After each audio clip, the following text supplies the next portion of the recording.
Imagine looking up at the sky and seeing a massive metal bird soaring through the air, carrying hundreds of people from one corner of the world to another. It's a sight that never ceases to amaze, a testament to human ingenuity and our desire to connect with each other. Now, picture a world map crisscrossed with countless flight paths, each line representing a bridge between nations, cultures, and economies. This intricate web of air travel is made possible by a set of agreements known as the freedoms of the air. These freedoms, established in the aftermath of World War II, have revolutionized the way we travel, trade, and interact with the world. They have made air travel accessible to millions, fostered global trade and tourism, and brought people and cultures closer together. But what exactly are these freedoms, and how do they shape the aviation industry as we know it? The story of the freedoms of the air begins in 1944, in the midst of World War II. As the Allied nations looked towards a brighter future, they recognized the need for international cooperation in the burgeoning field of aviation. This led to the signing of the Convention on International Civil Aviation, also known as the Chicago Convention, by 52 countries in Chicago, Illinois.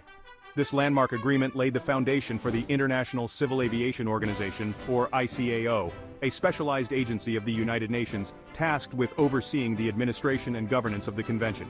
The Chicago Convention established rules and regulations for international air travel, promoting safety, efficiency, and the orderly development of civil aviation worldwide.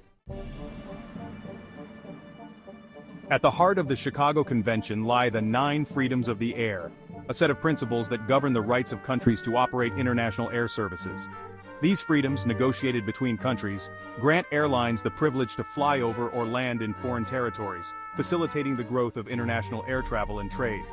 The first 5 freedoms primarily deal with the transportation of passengers and cargo between countries, while the remaining 4 address commercial opportunities for airlines. Each freedom builds upon the previous one, creating a tiered system that allows for varying degrees of liberalization in the aviation market. The first 2 freedoms, often referred to as transit rights, form the bedrock of international air travel. The first freedom grants an airline the right to fly over a foreign country without landing, while the second freedom allows for technical stops in a foreign country for refueling or maintenance, without embarking or disembarking passengers or cargo. These seemingly simple rights are crucial for long-haul flights, enabling airlines to operate more efficiently and connect distant cities without cumbersome restrictions. Imagine a flight from London to Sydney needing to negotiate landing rights in multiple countries along the way. The first and second freedoms streamline this process, making such journeys possible. Freedoms 3 and 4 delve into the core of international air transport, focusing on the movement of passengers and cargo between countries. The third freedom permits an airline to carry passengers or cargo from its home country to another country, while the fourth freedom allows the airline to carry passengers or cargo from another country back to its home country. These freedoms are essential for establishing direct air links between nations, fostering tourism, trade, and cultural exchange. For example, a British airline operating under the third and fourth freedoms can transport passengers and goods between the UK and Spain, strengthening economic and cultural ties between the two countries.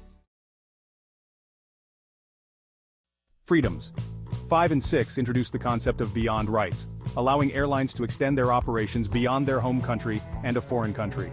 The fifth freedom grants an airline the right to carry passengers or cargo from its home country to another country and then to a third country, while the sixth freedom allows an airline to carry passengers or cargo from a foreign country to its home country and then to a third country. These freedoms offer airlines greater flexibility in route planning and network optimization, enabling them to tap into new markets and connect passengers to a wider range of destinations.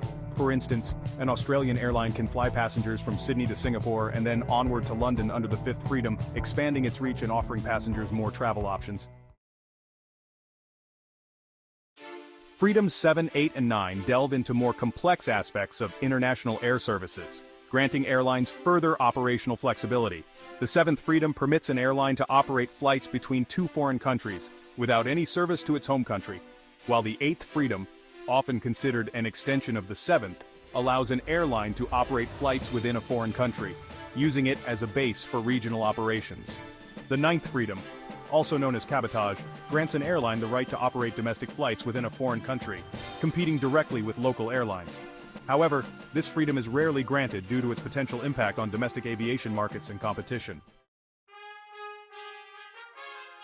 The 9 freedoms of the air play a pivotal role in shaping the global aviation landscape, fostering connectivity and competition. They provide a framework for international air travel, enabling airlines to operate across borders, connect distant cities, and transport passengers efficiently. These freedoms have led to a surge in international tourism, facilitating cultural exchange and understanding between nations. They have also boosted global trade, allowing businesses to access new markets and consumers to enjoy a wider variety of goods and services. The impact of the freedoms of the air is evident in the countless flight routes and airline partnerships we see today.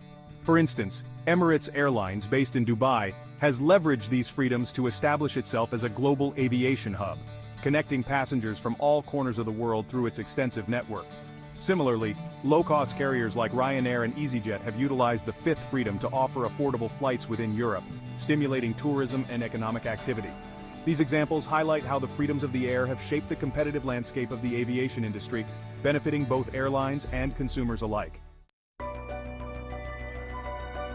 As the aviation industry continues to evolve, the concept of open skies has gained traction, advocating for further liberalization of air travel through the removal of government restrictions on international air services.